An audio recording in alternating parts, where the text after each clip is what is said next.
Imagine if there was a perfect number, a single number so flawless it formed the basis for all art and music, a number so important that it could be used across the disciplines of mathematics and physics, and a number so profoundly purposeful that the natural world and the universe would bend to its whims. That number is 1.618034. So let's find out why it's so important. The Fibonacci sequence is a string of numbers that begins with 0 and 1, which can be extended infinitely by adding up any two consecutive numbers to find the next in the sequence. When we add 0 and 1, we get 1, which is the third Fibonacci number. Then we add 1 and 1 to obtain our fourth Fibonacci number, which is 2. And if we continue with this elementary exercise, in addition, we get the numbers 3, 5, 8, 13, 21, 34, 55, 89, etc., in a pattern that can be extended all the way to infinity. The sequence was introduced to the West in 1202 by Leonardo of Pisa, also known as Fibonacci, although it had already been identified by Indian mathematicians over 1,000 years beforehand. But this guy from Pisa shouted first, so he gets to name it after himself. That's just how things work. As the world began to develop its understanding of mathematics, we soon realized this string of digits was of fundamental importance, and today we apply this knowledge in all manner of practical ways. Search algorithms, stock trading, gambling odds all make use of the Fibonacci sequence. But the way in which you have most likely encountered it is via the mysterious golden ratio. The golden ratio is a mathematical term used to describe the relationship of two figures, whereby the numbers seem to be in some form of complementary ratio. If you have a number A and a lower number B, then the two are in the golden ratio if the ratio between A versus B is similar to the ratio between the sum of A plus B versus A. The Greek letter ascribed to this ratio is phi, and its value was contracted to 1.618034. Basically, anything which comes close to this value in terms of its ratio is said to be perfectly proportioned. For example, a rectangle that measures 12.94 by 8 centimeters is in the golden ratio, because 12.94 divided by 8 is 1.6175. And if we add the width and length of the rectangle together to get 20.94, the ratio between this and the longer side, 12.94, is 1.6182. The golden ratio can be used to calculate perfect spirals, golden triangles, and other shapes and patterns too.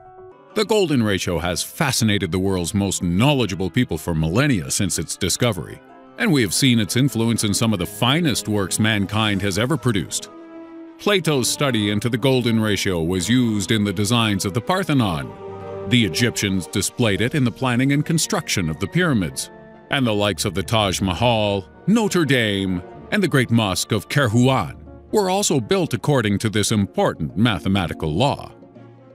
Artists from Da Vinci to Dali also incorporated the golden ratio in the layout of their paintings, and the ratio can also be detected in the music of Debussy, Bach, Mozart, Chopin, and the one thing we're not entirely sure about is whether any or all of this was deliberate. Modern artists and architects know about the golden ratio and are known to apply it purposefully to their works, and we know that at least some historical buildings and artworks were created by people who knew of the golden ratio and its value. But this inexplicably pleasing proportion has been used by people ignorant of its existence too. So, is the golden ratio merely something which all human beings are attracted to? Is it something that we find inherently satisfying? And is this love of the number 1.618034 limited only to humans? Is the golden ratio a universal law applied by nature? The evidence seems to suggest so, and the aforementioned Leonardo da Vinci may have alluded to this in some of his most famous works.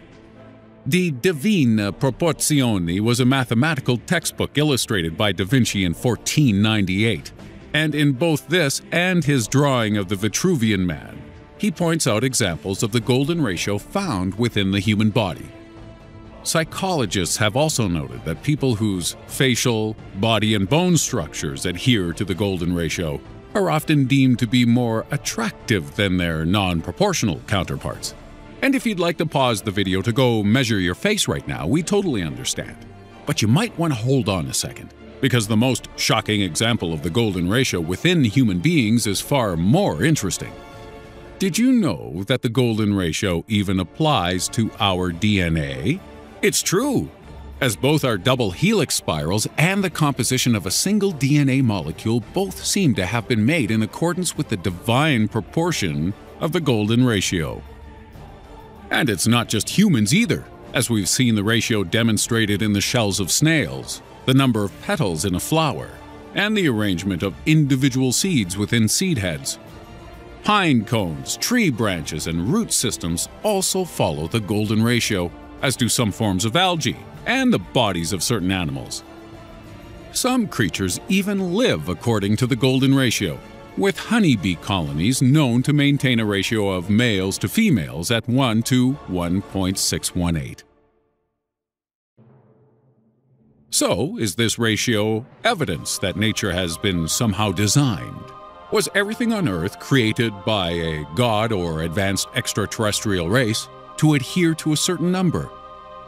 It does look a little suspicious, especially when you also find out that the golden ratio also applies to hurricanes, spiral galaxies, and objects at the quantum level too.